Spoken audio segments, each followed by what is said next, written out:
जिसके पास धन ज़्यादा है उनकी जय जयकार ज़्यादा होती है, उनकी पूछ पूछ ज़्यादा होती है। वो अगर गलत करेंगे भी तब भी उनको सही माना जाएगा कि हाँ अरे वो तो गलत हो ही नहीं सकते। कि कौन ऐसा भाई होगा कि पिता के कहने पे एक रातों रात में ही अपना राज्य छोड़ दे, में पैसा आ जाता है, वो पैसा ही आपको सलूट मारता है, वो लोग ही आपको सलूट, वो आपको सलूट नहीं पड़ते, वो आपके जेबों में पड़े हुए पैसों को सलूट मारते हैं जी। इस कलयुग में रिश्ते जो हैं वो अब रिश्ते रहे नहीं हैं, खून भी पानी बन चुका है।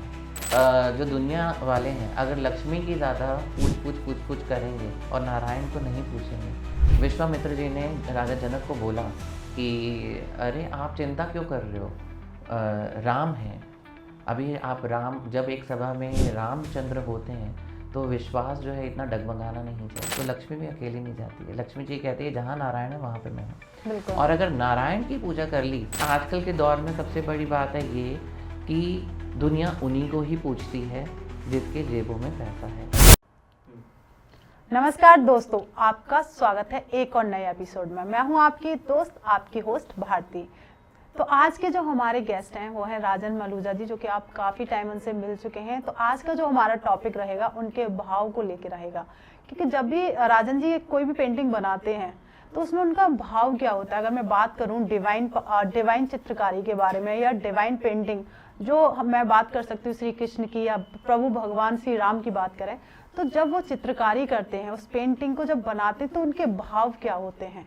तो आज का जो पॉडकास्ट रहेगा उसमें हम अध्यात्म से जुड़ेंगे, अध्यात्म की बातें करेंगे।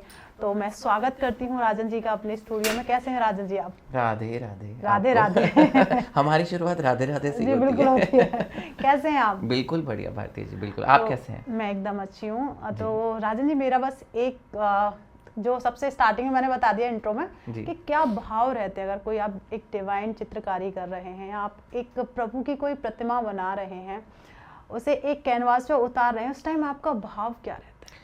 भारती जी, इसमें सबसे पहले ये चीज़ है कि अगर हम चित्रकार के तौर पे अगर मैं बात वगैरह करूँ, सबसे बड़ी बात ये है कि एक डिवाइन पेंटिंग की अगर मैं बात वगैरह करूँ तो डेफिनेटली भाव जागते हैं इस चीज़ को कि आपके अंदर से ये भाव उठते हैं। अगर आप स्पिरिचुअल पर्सन हो तो, अगर पहले से अगर आप स्पिरिचुअल पर्सन हो तो आपके अंदर ये डेफिनेटली ये भाव जागेंगे कि पेंटिंग को इतना बखूबी बनाया जाए, पेंटिंग को इतना सुंदर बनाया जाए कि वाकई में ऐसा लगे कि भगवान वाकई में निकल आए पेंटिंग से बाहर। होना भी चाहिए। और वो भाव ऐसे जागते हैं कि बस इस पेंटिंग को देखते ही रहो। उनके चाहे वस्त्र हैं, उनके चाहे वेशभूषा है, उनके चाहे जेवर हैं, उनकी मृगनयनी या कमल नयन आँखें हैं और उनके कमल चरण हैं उनके। तो ये सब चीज़ें जो है ना वो भाव डाले जाते हैं, एक चीज़ को जो है पिरोया जाता है कैनवस के ऊपर। जैसे अगर कोई कपड़ा बनाने वाला, मतलब लाइक जो जरी का काम वगैरह करता है तो उसको पिरोता है, रत्नों को पिरोता है उनसे, उनके अंदर। तो ऐसे ही हमारे भी भाव हैं जो रत्नों के तौर पे हम पेंटिंग के अंदर डालते हैं। अरे वाह, बहुत खूबसूरत। तो जैसे आपने बहुत सारी लीलाओं को लेके, मैं अभी पहले श्री कृष्ण जी के बारे में बात करूंगी। उनकी लीलाओं को लेके आपने काफ़ी सारी पेंटिंग बनाई है। अगर मैं देखूं तो बहुत सारे मैंने आपके उस पर गूगल्स जहाँ पे आपको देखा जाता है, या आप यूट्यूब चैनल बात कर लीजिए, या फेसबुक या इंस्टाग्राम, वहाँ पे मैंने देखी हैं। तो जो आपने कृष्ण जी की लीलाओं की जो चित्रकारी की है, तो क्या ऐसा फील करते हो कि वापस आप उसी लीला में हैं क्या? ऐसा आपको लगता है कि मैं वहीं वापस पहुँच गया हूँ, क्योंकि उसे आप कैनवास पे उतार रहे हैं, तो जो फीलिंग रहती है क्या रहती है उस टाइम पे आपकी? भारती जी, ये सब चीज़ें ना पहले पढ़नी पड़ती हैं। जब मैं सच बात बताऊं, मैं कृष्णा बुक पढ़ता हूँ इस्कॉन की, तो उसमें काफ़ी सारी लीलाएं हैं भगवान की कि सुदामा जी जो हैं वो चावल लेकर के द्वारका जा रहे हैं भगवान श्री कृष्ण के पास, और उनके बिल्कुल बगल में वो फटी हुई जो पोटली है वो बंधी हुई है। तो उनके लाइक कपड़े भी उस तरीके के हैं, क्योंकि उनको उस तरीके से वो दिखाया गया है वहाँ पे। और वो सिर्फ दिखाया ही नहीं गया, उस टाइम पे उनके हालात भी कुछ ऐसे थे जो भगवान श्री कृष्ण से वो मदद मांगने के लिए गए थे, बट वो बोल नहीं पाए। तो सारी की सारी कथा वो पढ़नी पड़ती है। तो जैसे जैसे अगर हम पढ़ते हैं वैसे वैसे हम फीलिंग्स को अपने अंदर उतारते हैं, वो भाव को हम अपने अंदर समेटते हैं, और उन समेटे हुए भावों को, उन सब चीज़ इकट्ठी हुई फीलिंग्स को हम अपनी कैनवस के ऊपर उतारते हैं। तो वो सारी की सारी चीज़ें जो हैं वो भगवान का नाम लेकर के कि हे प्रभु वो पेंटिंग भी बहुत सुंदर बने, बहुत अच्छी बने। तो मन में संजो कर के वो फीलिंग्स वगैरह को, भाव वगैरह को हम अपने कैनवास पे जब उतारते हैं और प्रभु का नाम लेकर के ये सब चीज़ें करते हैं तो वो जीवंत पेंटिंग वो बन जाती है। और जैसे कि मैंने आपको बताया कि इसके लिए डेफिनेटली पढ़ना पड़ता है। लीला के ऊपर अगर हम पेंटिंग वगैरह बना रहे हैं तो जब तक हम स्क्रिप्चर्स को पढ़ेंगे नहीं, इतिहास को पढ़ेंगे नहीं, और जो भगवान से रिलेटेड हमारी कहानियाँ हैं, स्क्रिप्चर्स वगैरह हैं, जो हमारे ग्रंथ हैं जिनमें हमारे को ये सब चीज़ें पढ़ने को मिलती हैं, जब हम पढ़ते हैं तो उनमें से वो लीला निकाल करके जो है हम चित्रकारी करते हैं और उसके बाद वो पेंटिंग जो है हम अपने भाव डाल करके उसको जीवंत बनाते हैं। बहुत खूबसूरत। तो मैं बात करूँ जैसे अगर वो लीलाओं की आप बात करें कि उससे अपने ऊपर हम कहीं ना कहीं उतारते हैं, आपकी बात से मैं एग्री भी करती हूँ। तो आपको कोई ऐसी लीला हो जो सबसे ज़्यादा उससे आपने कुछ सीख ली हो, ऐसी कोई लीला है? लीला में बहुत सारी ऐसी लीलाएं हैं भगवान की, उसमें से एक है रास लीला। तो सारी की सारी जो गोपियां हैं वो पूर्व जन्म में वैसे ऋषि मुनि थे। हाँ, अच्छा। ऋषि मुनि थे, तो वो गोपियां जो है इस रूप में, इस जब भगवान अवतरित हुए थे उससे पहले जो है या उसके बाद, तो भगवान के आने के बाद जो वो गोपियां भी यहाँ पे जो ऋषि मुनि थे वो गोपियों के रूप में वो यहाँ पे आए थे जी। और उनको एक सौभाग्य मिला था ऐसा कि वो गोपी के रूप में अवतरित होंगे। तो भगवान ने अपनी लीला रचानी थी, तो भगवान सबसे बड़ी बात ये है कि ऐसे तो नहीं किसी को भी अपने जीवन में उतार लेंगे, तो जो बहुत तपस्वी हैं, जिन्होंने बहुत तपस्या करी है, उनको ही ऐसा सौभाग्य मिलता है कि जब जब भगवान अवतरित होते हैं तो सब साथ साथ जो है अपने सखाओं को भी जो है या गोपियों को, हम सब एक तरह से गोपियां ही हैं भगवान की। वही तो शरीर है हमारे अपने की, कोई स्त्री है या पुरुष है, लेकिन है तो सब के सब जो है वो भगवान की गोपियां ही हैं। बिल्कुल। तो सबसे बड़ी बात ये है कि भगवान पवित्र आत्माओं को अपने संग बुलाते हैं जब जब अवतरित होते हैं। तो जो पवित्र आत्माएं हैं, जो ऋषि मुनि हैं, तो वो गोपियों के रूप में भगवान के साथ अवतरित हुए थे। और वहाँ पे जब रास लीला मतलब कि रचाते थे तो वो अपना ध्यान सब चीज़ें खो करके, कोई माखन बिलो रहा है, कोई कपड़े डाल रहा है, कोई नदी में स्नान कर रहा है, या कोई अपने परिवार को देख रहा है, या बहुत ऐसी चीज़ें हैं जो घर की जैसे कहते हैं एक्टिविटीज़ वगैरह जो हैं वो करती हैं। लेकिन जब भगवान की बांसुरी बजती है शरद ऋतु में, और क्योंकि शरद पूर्णिमा में ही रासलीला होती है, तो जैसे ही भगवान की बांसुरी बजती है तो उसी वक्त जो वो सुध-बुध खो जाती हैं। तो सुध-बुध जब खो जाती हैं तो वो अपना सब घर बार को छोड़ करके वहाँ पे आ जाती हैं। तो वो जो दृश्य है जब भगवान रासलीला रचाते हैं तो वो, और ऊपर से शरद पूर्णिमा, पूर्ण चंद्रमा की जो रोशनी है उसमें, तो वो अलौकिक दृश्य है बहुत ज़्यादा। बहुत अच्छा है, बहुत ज़्यादा अलौकिक दृश्य है। रासलीला की तो बात ही अलग है। जी जी जी। तो वो जब, और भगवान ने अपने आप को डिवाइड भी किया था हर एक जो गोपी के साथ। ये नहीं, भगवान को ये गोपियों को ये ना लगे कि राधा के साथ ही कृष्ण है, लेकिन भगवान ने अपने आप को ऐसा डिवाइड कर दिया कि वो हर एक गोपी समझते कृष्ण तो मेरे पास ही है। बिल्कुल। तो वो जो लीला है वो अलौकिक ही लीला है। वो तो छलिया है ना। वो बिल्कुल है। तो ऐसे ही अगर आपने श्री कृष्ण के बारे में बात की, तो अगर मैं बात करूं प्रभु श्री रामचंद्र के बारे में, तो रामायण आ जाती है। जहाँ राम का नाम लिया जाएगा तो वहाँ रामायण का जिक्र जरूर होता है। तो क्या आपने कोई ऐसी चित्रकारी की है कि जहाँ पे हम रामायण के कुछ जो श्री राम के साथ घटित हुआ था, जैसे अगर मैं बात करूं, उन्हें 14 वर्ष का वनवास दिया गया था, केवट है, माता सीता का हरण है, तो इस टाइप की भी आपने कुछ चित्रकारी की है? तो रामायण में बहुत सारी ऐसी लीलाएं हैं उनमें भी कि जो हमने कैनवस के ऊपर उतारी हैं और अपने क्लाइंट के ऑर्डर पे हमने वो बना करके उनको वो दी हैं, जिसमें से सीता मैया को लेकर के आ रहे हैं लंका से भगवान श्री रामचंद्र जी, और अयोध्या का आगमन हुआ है, तो वो पुष्पक विमान पे हमने वो पेंटिंग वगैरह लोगों को बना करके दी है। और उसके बाद कि जब उनका राज्याभिषेक हो रहा था तो वो राम दरबार, जिसमें सीता मैया हैं, भरत लक्ष्मण जी हैं और हनुमान जी नीचे बैठे हुए हैं, सीता मैया और भगवान श्री रामचंद्र जी सिंहासन पे बैठे हुए हैं, तो वो एक राम दरबार की तो हमने बहुत सारे लोगों को बना करके दी है। और बाकी ये है कि जहाँ जहाँ पे पेंटिंग्स वगैरह ऐसी डिवाइन जाती हैं तो लोग बहुत पसंद करते हैं, अप्रिशिएट करते हैं और लोग तारीफ़ करते थकते नहीं हैं कि जब से आपकी पेंटिंग हमारे घर पे लगी है या ऑफिस में लगी है तो यहाँ का वातावरण ही बदल चुका है। क्या बात है जी। तो जैसे अगर आपने जब भी वो पेंटिंग बनाई थी तो भाव क्या रहते हैं आपके, मतलब फिर से भाव पे ही आ जाएंगे क्योंकि कहीं ना कहीं रामायण से जुड़ा हुआ, क्योंकि श्री कृष्ण से जुड़ जाते हैं लोग बहुत आसानी से। तो यहाँ आ जाते हैं प्रभु रामचंद्र जी की, जो उनकी लीलाएं कह सकते हैं या जो उनके साथ घटित हुआ, जो उनकी एक श्री रामचंद्र जी की एक लीला थी जो उन्होंने पूरा उस लीला की रचना की थी। तो उसमें से छोटे छोटे जो भाव आपने, छोटी छोटी जो चीजें आप जैसे बता रहेंगे, पुष्प विमान पे उन्हें लेके आके उसे पूरा आपने वर्णित किया एक कैनवास पे। जी। तो उस टाइम जो आपकी फीलिंग होती होगी, कैसा लगता है आपको? देखिए, दोबारा मैं इस चीज़ को रिपीट करूँगा कि ये सब चीज़ों को बनाने के लिए सबसे पहले स्क्रिप्चर्स को पढ़ना पड़ता है, पढ़ करके ही हम अपने कैनवस पे इस चीज़ को उतारते हैं। तो भारती जी, मैं लाइक उस टाइम पे 7-8 इयर्स का होऊंगा मैं, तो मैंने रामायण पढ़ना स्टार्ट किया था जी। तो जब मैंने रामायण पढ़ना वगैरह स्टार्ट किया तो भाव जागे कि अच्छा इसके बाद ये कथा है, इसके बाद ये कथा है, अब भगवान जो है किष्किंधा कांड है, सुंदर कांड है ना, लंका कांड है, बहुत सारे ऐसे कांड रामायण में है ना। तो ऐसे हैं, तो उन सब चीज़ों को जब हम पढ़ते हैं तो सारी की सारी लीलाएं भगवान श्री रामचंद्र ने क्या क्या किया। भगवान श्री रामचंद्र जी जब छोटे अवस्था में थे तो वशिष्ठ गुरु जी जो थे उनके साथ वो पढ़ने के लिए वो जाते थे। भगवान श्री रामचंद्र जी वशिष्ठ मुनि जी के साथ, जो संत थे, जो उनके कुल गुरु भी थे वशिष्ठ जी, उनको अपना गुरुकुल में लेकर के गए, चारों भाइयों को वहाँ पे उनको शिक्षा दीक्षा दी। तो ये भी एक उनकी एक लीला है। उसके बाद जब भगवान बड़े हुए तो विश्वामित्र जी जो है उनको अपने संग ले लिए।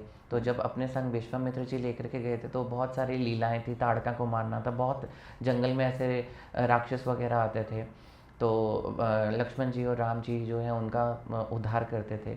फिर गुरु विश्वामित्र जी जनक जी के यहाँ पे स्वयंवर था माता सीता का, तो वहाँ पे भी विश्वामित्र जी रामचंद्र जी और लक्ष्मण जी को लेकर के गए थे और ये भगवान की एक लीला ही थी। तो वहाँ पे स्वयंवर था सीता मैया का और वहाँ पे भगवान शिव जी का पौराणिक धनुष था जो उठाना था।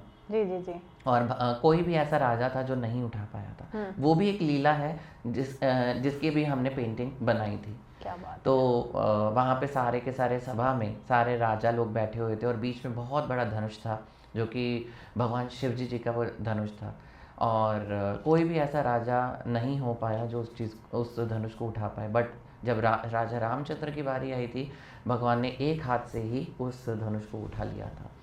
और पहले तो इससे पहले राजा जनक चिंतित हो गए थे कि सारे राजा चले गए हैं, कोई भी धनुष नहीं उठा पाया, तो अब मेरी बेटी का विवाह कैसे होगा, कौन मेरी बेटी से विवाह वगैरह करेगा। और तब के टाइम पे ऐसी परंपरा भी होती थी कि जब स्वयंवर हो गया और कोई भी ये चीज़ नहीं कर पाया तो उसके बाद दोबारा स्वयंवर नहीं होता था।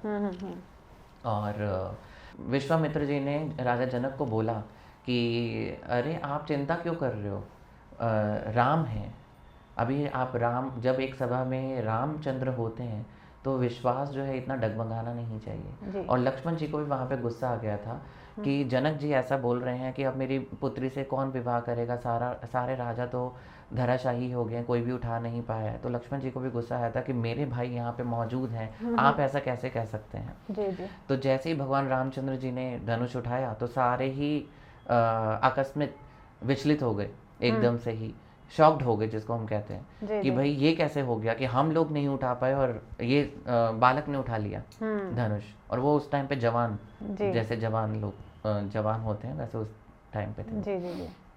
भगवान रामचंद्र जी ने उठाया और उसके बाद सीता मैया का उनके साथ विवाह जो हुआ। और सिर्फ सीता मैया का रामचंद्र जी के साथ साथ चारों भाइयों का इकट्ठे ही कर दिया गया, जो कि राजा जनक की ही पुत्रियां थी। जी। राजा रामचंद्र जी के साथ सीता मैया, लक्ष्मण जी के साथ उर्मिला, भरत के साथ मांडवी जी और शत्रुघ्न के साथ शुद्ध कीर्ति जी का विवाह हुआ। तो ये 4 कन्याओं का उनके राजा दशरथ के पुत्रों के साथ विवाह हुआ था। तो ये भी एक लीला है। तो ऐसे बहुत सारी लीला, केवट की लीला है। तो जो केवट तो अपना भगवान वेट कर रहे थे कि भगवान रामचंद्र आएंगे, मेरी नौका पे बैठेंगे।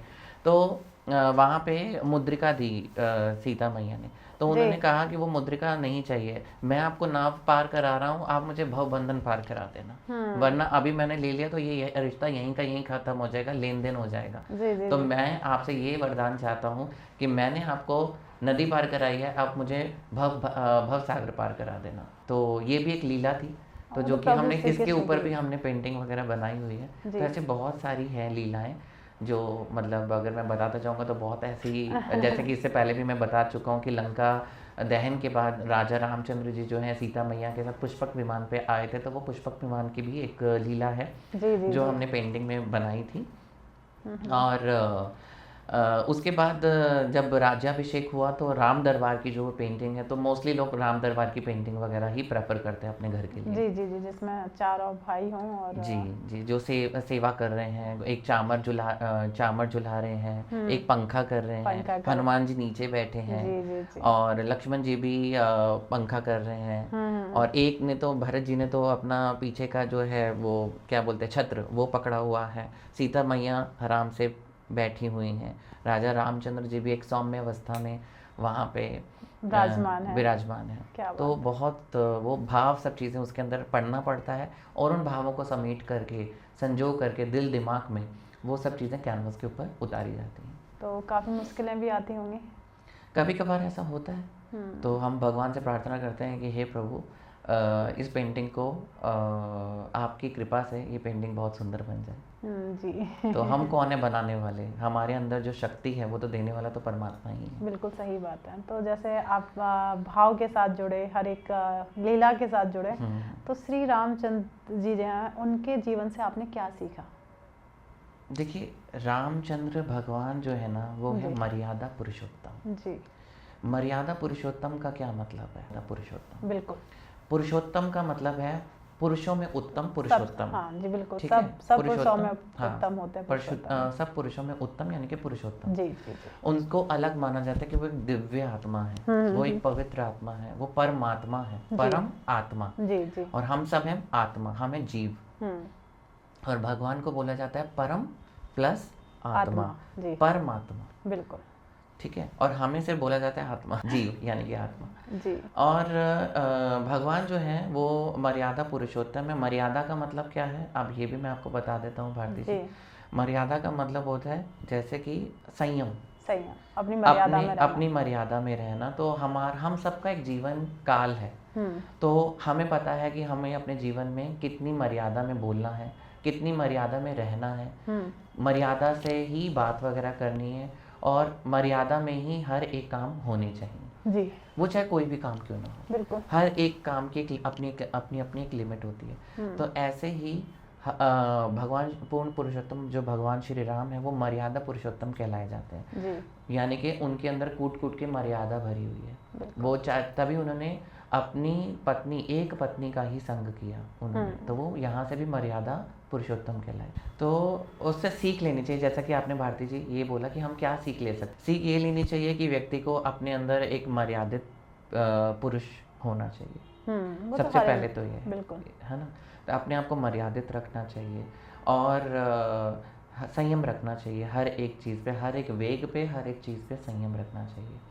और हम भगवान से रामचंद्र जी से क्या सीख सकते हैं कि बहुत ऐसी रामायण में रिश्तों को लेकर के बहुत ऐसी चीज़ें हैं जो हम रामायण से सीख सकते हैं कि रामचंद्र जी ने अपने पिता के प्रति जो है पुत्र होने का सही धर्म निभाया।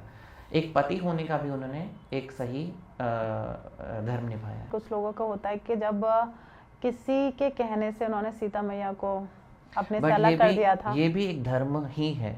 यहाँ पे लोगों को, यहाँ पे भी मैं एक चीज़ बोलना चाहूँगा कि जब हाँ डेफिनेटली लोग बोलते हैं तो कम से कम उन्होंने इस चीज़ की भी मर्यादा रखी कि मेरे लिए सबसे पहले वो, क्योंकि राजा पद पे थे और राजा जो होता है वो सबसे पहले उसके लिए प्रजा है, उसके लिए उसकी पत्नी है, उसके भाई या आजकल जो चल रहा है जनता को छोड़ो अपना मतलब साधो, वो नहीं होना चाहिए। उन्होंने वहाँ पे भी मर्यादा दिखाई है कि उन्होंने अपनी जनता, क्योंकि जनता क्या है, वो उनके संतानें ही तो है उनकी जनता, और वो वहाँ के अयोध्या के राजा हैं। तो जब उनकी संतानें उठ करके ऐसे, यानी कि उनकी जनता उठ करके ऐसे बोल रही है, तो उन्होंने इस चीज़ का फिर त्याग किया। लेकिन बाद में उन्होंने खुद, जनता ने माना कि नहीं, हमारे को ऐसे नहीं करना चाहिए था। हमारे कहने पे हमारे राजा ने, जो हमारा एक तरह से संरक्षण कर रहे हैं, हमारे कहने पे उन्होंने अपने सोचो स्त्री को भी त्याग दिया। बिल्कुल। तो यहाँ पे भी उन्होंने धर्म ही निभाया। तो अगर मैं आपसे पूछूं, क्या उनका त्यागना सही था या गलत था? देखिए, धर्म के अनुसार अगर ये देखा जाए तो ये भी एक भगवान की लीला है। हाँ, वो सारी वो है सब तो कुछ क्या, रचा सारी हुआ की सारी लीला वो था, लीला है। क्योंकि सीता माँ हम जगदम्बा का कैसे रूप भगवान है। के ऊपर उंगली उठा सकते हैं, क्योंकि हमारा तो इतना आईक्यू लेवल नहीं है।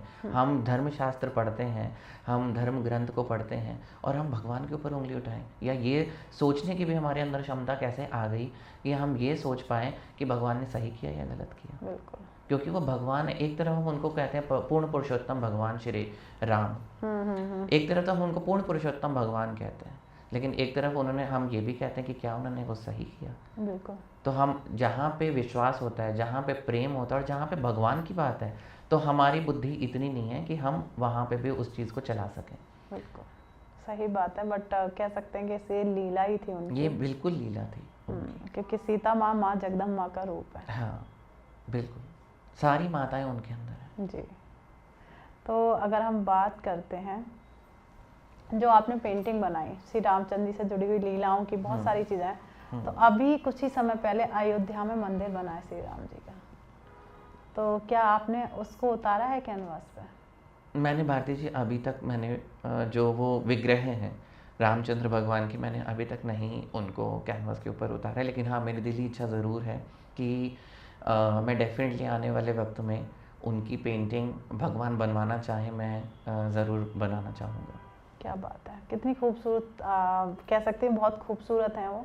बहुत सुंदर, बहुत सुंदर, क्या विग्रह हैं। बनाने वाले ने भी ना, मतलब कि क्या तराशा है, साक्षात भगवान को निकाल दिया है। बहुत अलौकिक, बहुत सुंदर, कि मन नहीं भरता देखते देखते, कि बस देखते ही रहो भगवान को। इतना अलौकिक, इतना दिव्य जो उनका रूप है, तेज है, अलग ही अलौकिक है। बिल्कुल बिल्कुल। तो राजन जी, आपको सबसे ज़्यादा लीलाएं किसकी पसंद है, प्रभु श्री रामचंद्र जी की या श्री कृष्ण जी की? देखिए, दोनों लीलाएं जो हैं वो अपनी अपनी जगह पे बिल्कुल अलग अलग हैं। क्योंकि रामायण हमें सिखाती है कि आदर्श बनना जी, ठीक है, और मर्यादित रहना, और रिश्तों के प्रति जो है वो अपना त्याग समर्पण करना जी, ये रामायण में सिखाया जाता है। अब त्याग समर्पण की बात है तो मैं रामायण में ये वाली बात बोलूँगा कि कौन ऐसा भाई होगा कि पिता के कहने पे एक रातों रात में ही अपना राज्य छोड़ दे। पिता के कहने पे ही, कि पिता ने अपने जुबान दी थी, अपने वचन दिए थे माता कैकेयी को। उन्होंने अपनी पत्नी को 2 वचन कहा था, दिए थे, और कहा ये भी था कि तुमने जब मांगने हो तब तुम मांग सकते हो। और वो देवासुर संग्राम हुआ था जिसमें राजा दशरथ और माता कैकेयी थे। तो देवासुर संग्राम के बाद उन्होंने कहा था, कैकेयी जी ने, उन्होंने कहा था राजा दशरथ ने कि तुम 2 वरदान मेरे से कभी भी मांग सकते हो। ये जो 2 वरदान है, ये धरोहर के तौर पे आप अपने पास, मेरे जो 2 वरदान है आप अपने पास रखिए, और जब इसका समय आएगा तो मैं मांग लूँगी, ये कैकेयी माता ने कहा था। और उन्होंने इस चीज़ को मंथरा ने बहका दिया, और मंथरा ने बहका करके उनसे कहा कि तुम 2 वरदान तुम्हारे पास है, राजा दशरथ से मांग लो। तो कहने का भावार्थ ये है कि आज के इस कलयुग में पिता के कहने पे कोई पुत्र अगर ये बोले कि पिता कहे कि 1 गिलास पानी ले आओ, तो शायद ऐसे बहुत, अगर परसेंटेज देखो आप आज के कलयुग में, तो कोई पानी का गिलास भी शायद ना लेकर के आ पाए। बिल्कुल। अगर परसेंटेज की बात वगैरह करो, आजकल तो ऐसे ऐसे लोग हैं जो अपने माता पिता बूढ़े हो जाते हैं, उनको वृद्धाश्रम छोड़ाते हैं। बट ये कलयुग है, ये कलयुग है। और रामायण क्या सिखाती है कि पुत्र ने अपने पिता का धर्म रखा, उनके वचन रखे, तो अपना भी धर्म निभाया और उनका भी धर्म कायम रखा जी। तो उसमें क्या था कि भाई वो नहीं कह पाए कि मैंने जो 2 वचन दिए थे उसमें से पहला वचन कैकेयी माता ये मांग रही है और दूसरा वचन ये मांग रही है कि मेरे पुत्र को राज्याभिषेक, और पहला वचन ये था कि राम को 14 वर्ष का वनवास। तो हंसी खुशी राजा रामचंद्र जी ने अपना लिया उसको, एक बार भी शिकन तक नहीं की। और उन्होंने साधु का वेश लेकर के वो वन को चले गए, जिसमें से माता सीता भी थी और भाई लक्ष्मण भी थे, ये तीनों गए थे। और उसके बाद बहुत सारी चीज़ें हैं। तो बस यही है भारती जी कि उनमें हम आदर्शों को सीखते हैं, एक रिश्तों को सीखते हैं कि रिश्ते निभाए कैसे जाते हैं। अब आजकल के दौर में मैं ये ज़रूर बोलूँगा कि रिश्ते सिर्फ पैसे के भी हो चुके हैं। तो रिश्ते ना आजकल के टाइम पे ना रिश्ते पैसों से भी तोले जाते हैं। जी बिल्कुल। जिसके पास ज़्यादा पैसा है तवज्जो उसकी दी जाती है। अगर एक माँ के 4 बच्चे हैं और जिसमें से 2 बच्चों के पास बहुत धन है और 2 बच्चों के पास धन इतना नहीं है, लेकिन जो सारे बाहर के जो लोग हैं, जो यार दोस्त हैं या रिश्तेदार वगैरह हैं या आस पड़ोस हैं, या जिनको भी पता है कि जिसके पास धन ज़्यादा है और किसके पास धन कम है, तो जिसके पास धन ज़्यादा है उनकी जय जयकार ज़्यादा होती है, उनकी पूछ पूछ ज़्यादा होती है। वो अगर गलत करेंगे भी तब भी उनको सही माना जाएगा कि हाँ अरे वो तो गलत हो ही नहीं सकते, वो तो सही है। लेकिन अगर कोई व्यक्ति गरीब है या कम पैसे वाला है और अगर वो सही भी है तो वो कहा जाएगा कि नहीं नहीं ये तो है ही गलत। ये हम सबके साथ होता है, हम सबके जीवन में ये सब चीजें। भारती जी आपके जीवन में भी होगा है, मेरे जीवन में वो भी हर किसी की लाइफ में एक पड़ाव रहता ही है ये। हाँ, लेकिन जब आपकी जेब में, मैं भी ये चीज़ वो कहूँगा, जब आपकी जेब में, इस कलयुग की मैं बात कर रहा हूँ, जब आपकी जेब में पैसा आ जाता है, वो पैसा ही आपको सलूट मारता है, वो लोग ही आपको सलूट, वो आपको सलूट नहीं पड़ते, वो आपके जेबों में पड़े हुए पैसों को सलूट मारते हैं जी। तो इस कलयुग एक विडंबना है बहुत बड़ी कि यहाँ पे पैसों से ही रिश्तों को भी तोला जाता है, पैसों से ही हर चीज़ को तोला जाता है। बिल्कुल बिल्कुल सही बात है। यहाँ पे इस कलयुग में रिश्ते जो हैं वो अब रिश्ते रहे नहीं हैं, खून भी पानी बन चुका है। रिश्ते जो हैं सिर्फ धन से ही, धन के बोलबाला है जी। धनवानों का ही बोलबाला है और धन का बोलबाला है। जिसके पास ज़्यादा पैसा है वो गलत होकर के भी, वो पापी होकर के भी सही है, और अगर कोई कम पैसे वाला है वो सत्यवान भी होगा तो वो गलत है। ये दुनिया है ना, ये दुनिया है, इसे कैसे चेंज कर सकते हैं। जी जी, क्योंकि इस कलयुग में लक्ष्मी का बोलबाला है। सही बात है। तो हाँ। आ गए यहाँ पे, आपने बात की है लक्ष्मी जी की। जी जी, तो इसमें भी मैं 2 चीज़ें आपको बोलूँगा कि नारायण और लक्ष्मी जी। नारायण के पास कोई जाएगा तो भक्ति मिलेगी, लक्ष्मी के पास जाएगा तो लक्ष्मी तो मिलेगी ही मिलेगी। लेकिन सबसे बड़ी बात है कि लक्ष्मी भी अकेली नहीं आती है। वो लक्ष्मी भी ये कहती है कि मेरे पति को तो कोई पूछे। सही बात। तो जो पति को पूछेगा तो लक्ष्मी उसके पीछे पीछे आएगी, क्योंकि पति जहाँ जाएगा लक्ष्मी जी उनके पीछे पीछे हैं। क्योंकि अगर नारायण जहाँ जाएंगे, कहने का मतलब है, तो लक्ष्मी जी वहाँ जाएंगी। अकेली लक्ष्मी, अब कोई आपने देखा कि अकेली औरत कहीं जाती हो, अपने पति के साथ ही जाएगी तो ज़्यादा अच्छी लगेगी। ठीक है, अगर जो दुनिया वाले हैं अगर लक्ष्मी की ज़्यादा पूछ करेंगे और नारायण को नहीं पूछेंगे तो लक्ष्मी भी अकेली नहीं जाती है। लक्ष्मी जी कहती है जहाँ नारायण है वहाँ पे मैं हूँ। और अगर नारायण की पूजा कर ली तो आपको भक्ति तो मिलेगी मिलेगी, लक्ष्मी जी अपने साथ आएंगी। बिल्कुल सही बात है, ये तो एकदम फैक्ट है। जहाँ पति की सम्मान दिया जाता है वहाँ तो फिर पत्नी अपने आप जाती है। अकेली पत्नी कहीं नहीं जाती है, और अकेली पत्नी को कोई बुलाएगा भी तो अच्छा भी नहीं लगेगा। तो आपका कहने का है कि पहले नारायण की भी पूजा करो तो लक्ष्मी जी खुद ही आएंगी, तो दुनिया सलूट करेगी ही करेगी। देखो दोनों चीज़ें हैं इसके साथ साथ। अगर अकेले लक्ष्मी माता की पूजा कर रहे हैं तो चलो ठीक है, आपको देर सवेर लक्ष्मी मिल भी जाए, लेकिन भव बंधन पार करने, ये तो लक्ष्मी जो है ये इसी जीवन तक की है। और इस जीवन में भी कोई परमानेंट नहीं है कि जब तक आप जियोगे तो आपके जेब में लक्ष्मी, आपके घर में तिजोरी में लक्ष्मी रखी। लक्ष्मी जी जो है वो चंचला है ना। आज आपकी जेब में, कल को उनकी जेब में, और कल को परसों को मेरी जेब में। तो ये लक्ष्मी जी जो है चंचला है। लेकिन अकेले लक्ष्मी जी को बुलाओगे तो वो जल्दी उठ जाएंगी। बट अगर पति के साथ होंगे, जहाँ पति विराजमान होंगे, तो पत्नी तो ऐसे उठ ही नहीं सकती, पत्नी ऐसे जा ही नहीं सकती। तो जब अगर नारायण को भज लिया, नारायण को ध्यान लिया, तो नारायण तो भक्ति देते हैं, भव बंधन पार करने का एक अवसर प्रदान करते हैं। वो कहते हैं कि मेरी भक्ति करो, इस भव बंधन 84 लाख योनियों से पार उतरो। वरना, और अगर सिर्फ लक्ष्मी की ही पूजा करनी है, लक्ष्मी सिर्फ यही है कि इस जीवन को आप चला सकते हो, लेकिन उसके बाद जब जन्म होगा तो पता नहीं किस रूप में होगा। अगर भक्ति नहीं करी है तो कौन सा आपको चोला मिले, मनुष्य चोला मिले या ना मिले। और भक्ति करने का सिर्फ सुनहरा अवसर मनुष्य देह में ही है और किसी में नहीं है।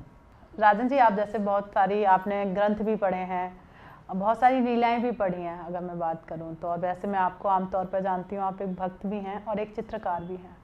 तो उस हिसाब से आप, क्योंकि एक चित्रकार बड़ा सेंसिटिव होता है, भक्त भी बड़ा सेंसिटिव होता है, तो अगर यहाँ पे आ जाते हैं रिश्ते, क्योंकि अभी हमारा पहले टॉपिक ही चल रहा था रिश्तों को लेके, तो आजकल जो रिश्ते हैं वो किस तरीके के हैं, क्या विचार है आपका उन पे? देखिए, रिश्ते इस कलयुग में ना रिश्ते रह नहीं गए हैं। बाकी ये है कि हाँ, ये भी देखा जाता है कि अगर आप दिल से कर रहे हैं किसी के भी साथ हो, इवन पति पत्नी के भी रिश्तों की भी मैं बात वगैरह करूँगी, इसमें सब रिश्ते आते हैं जी। अगर आप दिल से कर रहे हैं बट आपको कहीं ना कहीं एक शूल लगता है, दिल पे शूल लगता है, और आप कहीं ना कहीं आप भावुक हो जाते हैं, सेंसिटिव रहते हैं, भावुक हो जाते हैं, क्योंकि आप खुद के वैसे नेचर के नहीं हैं मान लो, और आपको प्रेम चाहिए। और सिर्फ आपको ही प्रेम नहीं चाहिए, हर व्यक्ति को आजकल के टाइम पे प्रेम ही चाहिए, इज्जत चाहिए और प्रेम चाहिए। बट आजकल के दौर में सबसे बड़ी बात है ये कि दुनिया उन्हीं को ही पूछती है जिसके जेबों में पैसा है। या भारती जी, 3 चीज़ें होती हैं जो दुनिया आपसे अट्रैक्ट होती है। या तो आप बहुत खूबसूरत हो जी, दूसरा आप बहुत पढ़े लिखे हो, उससे अट्रैक्ट होगी, आपका वे ऑफ टॉकिंग, बात करने का तरीका, और सबसे ज़्यादा ट्रेंडिंग में आजकल यही चीज़ है कि भाई या तो बहुत अच्छी प्रॉपर बहुत अच्छी हिंदी कवि हो, बहुत अच्छी हिंदी बोलते हो या बहुत अच्छी इंग्लिश बोलते हो, और तीसरा ये चीज़ है कि आप कितने धनवान हो। सबसे बड़ी बात ये है। तो इवन सबसे पहले टॉप पे तो हम धनवान को ही लेकर के चलेंगे। जी, जी, जी। तो ऊपर जो है सबसे पहले ये चीज़ ये आती है कि आप कितने धनवान हो, दूसरा आ जाता है कि आप कितने एजुकेटेड हो, तीसरा आ जाता है कि आप कितने स्मार्ट दिखाई देते हो। बिल्कुल। तो ये चीज़ें दुनिया को बहुत ज़्यादा अट्रैक्ट करती हैं। तो आजकल के रिश्तों में यही चीज़ रह चुकी है कि हाँ, अगर ये तीनों चीज़ें अगर आपके अंदर है या किसी के भी अंदर है तो वो फिर जय जयकार है उसकी तो जय जयकार है। अगर उसके पास पैसा है, वो एजुकेटेड है, और तीसरा वो स्मार्ट है। तो ये जब 3 चीज़ें आ जाती है, क्योंकि क्या होता है, ये शास्त्रों में भी ये चीज़ लिखी है कि वाणी, अगर आप बोलते बहुत अच्छा हो, बहुत तरीके से आप बोलते हो, दुनिया को इम्प्रेस कर सकते हो अपनी वाणी से, तो दुनिया उससे अट्रैक्ट हो जाती है। दूसरा किससे अट्रैक्ट होती है, आपको लोग आपसे कैसे आकर्षित हो सकते हैं कि दुनिया आँखों से देखती है। तो जब आँखों से देखती है तो सबसे पहले आकर्षण आ जाता है कि यार ये लड़की या ये लड़का कितना सुंदर है। बिल्कुल, है ना। तो उससे पहले हमने सबसे ऊपर रखा था धन को। तो सबसे पहले दुनिया आजकल के तौर पे यही देखती है, अरे यार उसके पास तो ये गाड़ी है, उसके पास तो ये बैंक बैलेंस है, उसके पास तो ये ज़मीन है, अरे वो तो इसका बेटा है, या किसी धनवान व्यक्ति का बेटा है जी। तो दुनिया उसको देखती है। और सबसे बड़ी बात, अगर हम रिश्तों की बात वगैरह करें तो हाँ, इस दुनिया में हम ये मानते हैं कि दिल से दिल का कनेक्शन होना चाहिए। अगर आप किसी की रिस्पेक्ट करते हो, अगर आपके पास मान लो धन भी कम है, लेकिन अगर आप मान लो किसी को भी अगर आप इज्जत दे रहे हो, प्यार दे रहे हो, मोहब्बत दे रहे हो, आप उस मोहब्बत से उसका दिल जीत सकते हो। बिल्कुल। अगर आपने किसी का व्यक्ति का दिल जीत लिया तो वो व्यक्ति ही आपका हो गया, वो व्यक्ति ही आपका हो गया जी। तो किसी का दिल जीतना सबसे बड़ी बात होती है। अगर आपने उसका दिल जीत लिया, उसका मान सम्मान किया, वो व्यक्ति जिंदगी भर के लिए आपका है जी। बिल्कुल। तो ये नहीं देखना चाहिए कि किसी व्यक्ति के पास पैसा कितना है, या वो खूबसूरत कितना है, या वो कितना पढ़ा लिखा है, ठीक है, लेकिन ठीक है देखना चाहिए, ऐसी भी बात नहीं है। लेकिन अगर कोई व्यक्ति अगर आपकी इज्जत कर रहा है, बहुत प्यार दे रहा है, इज्जत कर रहा है, तब आप क्या, भारती जी मैं आपसे एक सवाल पूछता हूँ कि अगर कोई व्यक्ति आपको बहुत इज्जत दे रहा है तो आप क्या ये बोलोगे कि वो कितना पढ़ा लिखा है, या वो कितना धनवान है, या कितना वो सुंदर है? आप ये चीज़ों को शायद दरकिनार कर दोगे। वो आप यही बोलोगे, वो चाहे आपके बहुत क्लोज रिश्ते भी क्यों ना हो जी। बिल्कुल। देखिए वो आपके घर के भी रिश्ते क्यों ना हो, तो आप उसको अगर आपको कोई प्यार दे रहा है तो आप उनको कैसे तोलोगे, अपने कैसे तराजू में उसको तोलोगे? क्या इस चीज़ के लिए तोलोगे कि वो कितना अरे वो तो इसके पास इतना पैसा नहीं है? देखिए ऐसी बात में मैं छोटी सी एक बात कहूँ कि बच्चा, एक जो छोटा बच्चा होता है ना, तो उसे पैसे का पता होता है, ना ही खूबसूरती का पता होता है। अगर उससे आप प्यार से 2 शब्द बोल दोगे तो आपके लिए कुछ भी कर देगा, कुछ भी कर देगा। अगर वहीं आपने डांट के पैसे से पैसे से आप कितने दिन करा लोगे काम, जी जी जी और प्यार से आप पूरी लाइफ काम करा सकते हो। जी, सबसे बिल्कुल पहले सही प्यार आपने आता है बात कि बोली है। एक बच्चा है छोटा, उसे डेली प्यार करो, वो आपकी हर बात मानेगा। जिस दिन तुमने डांटना शुरू किया, वो भी नहीं मानता है, तो अपने उसे बच्चे क्या खुद के डिपेंड नहीं करता है मानते कि हैं। हाँ, पैसा क्या है, खूबसूरती क्या है, प्यार ही सब बिल्कुल। कुछ है। अगर कोई दुनिया किसी धनवान की ज़्यादा पूछ भी करती, वो तब तक करती जब तक उसकी जेब में पड़े हुए पैसे हैं। जी। जब वो पैसे चले जाते हैं तब वो लोग उसी की बातें करने लग जाते हैं। मतलब लगता है मुझे कि किसी को जब अपना काम होता है तभी वो उस इंसान के पीछे जाता है। हाँ, हालांकि कोई किसी जैसे को एक काम, दूसरे को पैसा नहीं देता, हाँ। लेकिन उसके जेबों में पड़े हुए पैसों की उसको सलूट मिलती है उसको। जी जी जी बिल्कुल। कह लेकिन सकते हैं कि पूरी दुनिया ऐसी नहीं है, हाँ, कुछ लोग और भी अच्छे हैं, बहुत कुछ है नहीं, उनके बहुत पास। दुनिया की एवरेज की मैं बात करूँ, सभी लोग ऐसे हाँ, नहीं है, बिल्कुल। लेकिन दुनिया में एक एवरेज की मैं बात करूँ, लेकिन दुनिया में ऐसा चल रहा है, ये सब चीज़ें हैं। जी। ये तो और चाणक्य पंडित भी ये सब चीज़ें कहते हैं अपनी किताब में। जी जी ये सब चीज़ें बताई गई हैं, चाणक्य पंडित की भी किताब में बताई गई जी हैं कि जी। आने वाले समय में ऐसा होगा। तो एक मेरा पर्सनल क्वेश्चन है आपसे, क्या आपके साथ ऐसा कुछ घटित हुआ, कुछ स्टोरी आप जो हमारे दर्शकों के साथ शेयर करना चाहेंगे? वो आने वाले पॉडकास्ट में भी मैं ज़रूर बोल सकता हूँ, लेकिन शायद मुझे लगता है कि इसका सही समय अभी नहीं होगा। बिल्कुल सही बात है, क्योंकि ये जो दर्द होता है ना वो अपना ही होता है। मैं आपको जेन्युइनली बताऊं कि कहीं ना कहीं ऐसा घटित होने के बाद ही इंसान को फील होता है जी। कि दुनिया इस तरीके की है। दुनिया इसी ही तरीके की है। बिल्कुल, मैं इस बात से एग्री करती हूँ कि दुनिया, हर कोई इंसान ऐसा नहीं है, पर 50% लोग इस तरीके के हैं। मैं कहूँगा आजकल के डेट में उससे ज़्यादा है इसी तरीके के, नॉट 50%, हाँ, इसी तरीके के ही मोस्टली जो लोग हैं आजकल।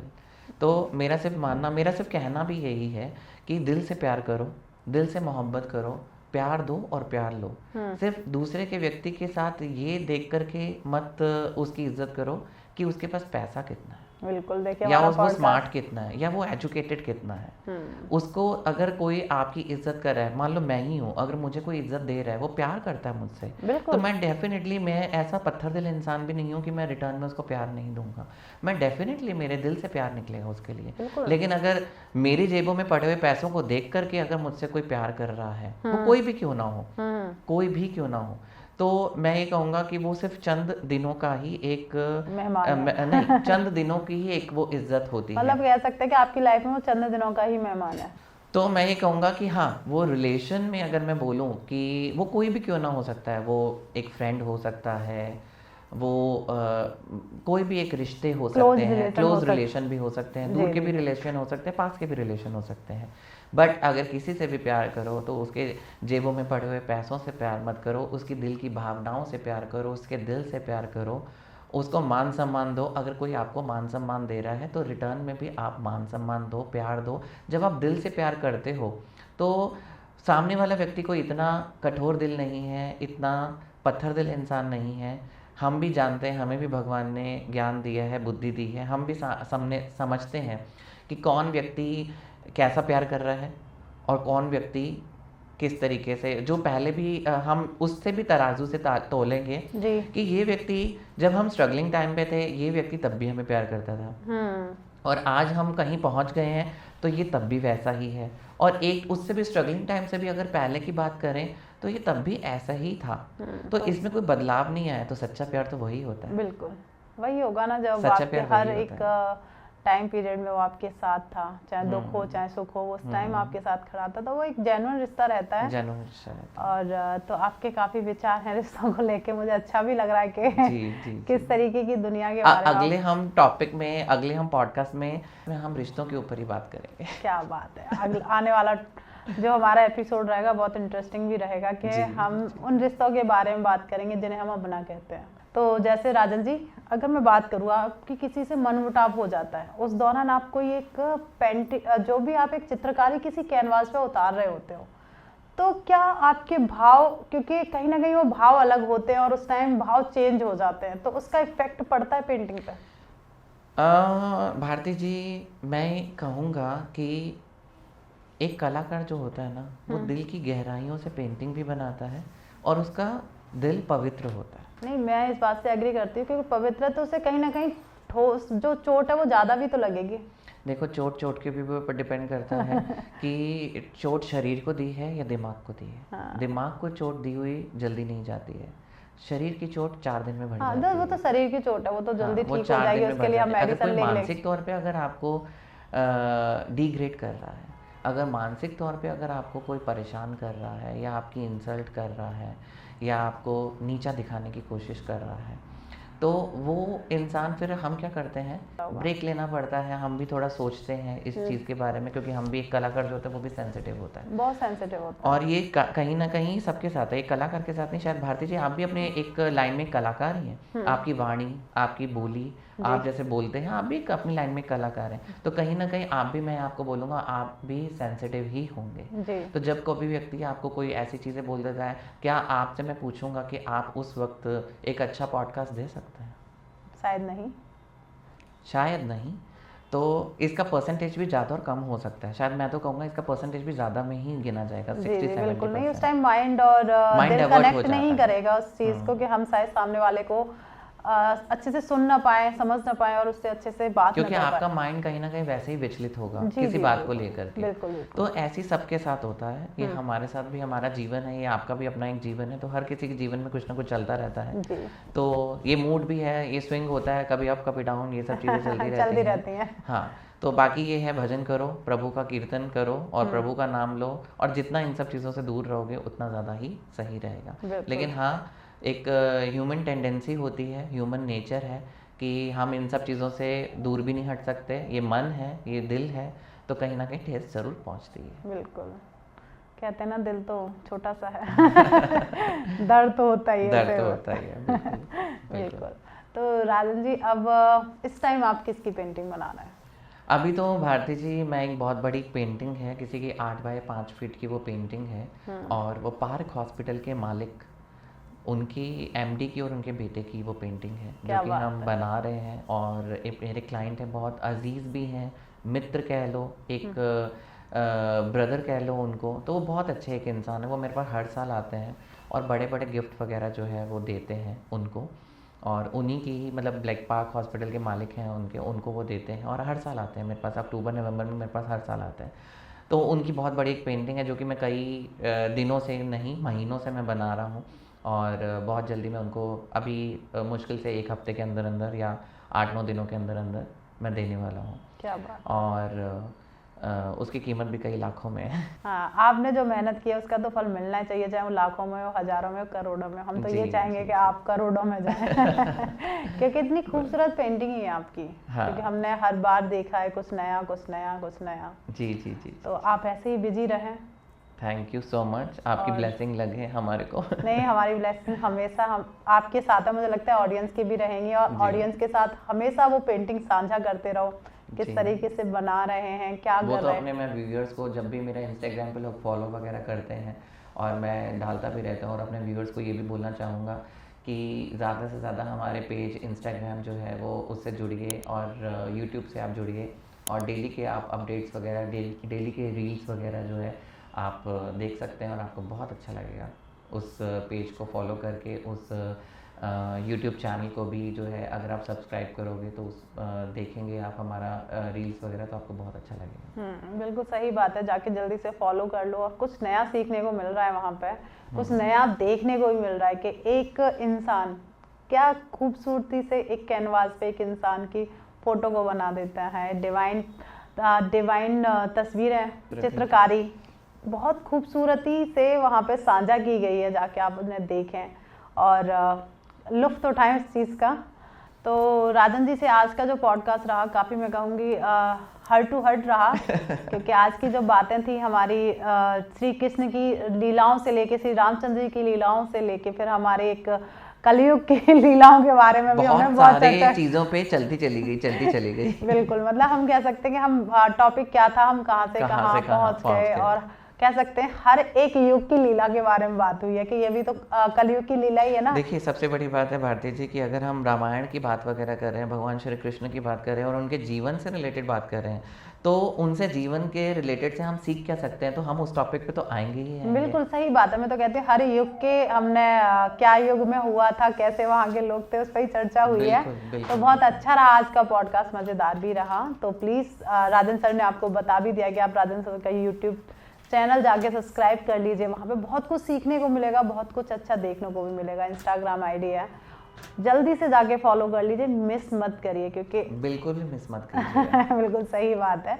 और ये पॉडकास्ट आपको आई होप बहुत पसंद आया होगा, तो प्लीज़ सब्सक्राइब करना ना भूलें, लाइक तो कर दीजिए, शेयर अपनी फैमिली के साथ कर दीजिए, वो भी इस पॉडकास्ट का आनंद उठाएं। हर एक युग के बारे में बात हुई है, तो उस युग के बारे में जानें। तो मिलते हैं एक नए एपिसोड में, जब तक आप अपने घर में स्वस्थ रहिए, मस्त रहिए। जय श्री राधे। जय जय श्री राधे। और आपको ये ज़रूर कहना चाहूँगा कि प्लीज़ प्लीज़ प्लीज़ हमारे चैनल पे जाइए, यूट्यूब पे जाइए, इंस्टाग्राम पे जाइए। हमें बहुत खुशी मिलेगी अगर आप वहाँ पे जा कर के जुड़ेंगे, हमारे रील्स वगैरह को देखेंगे। Thank you so much.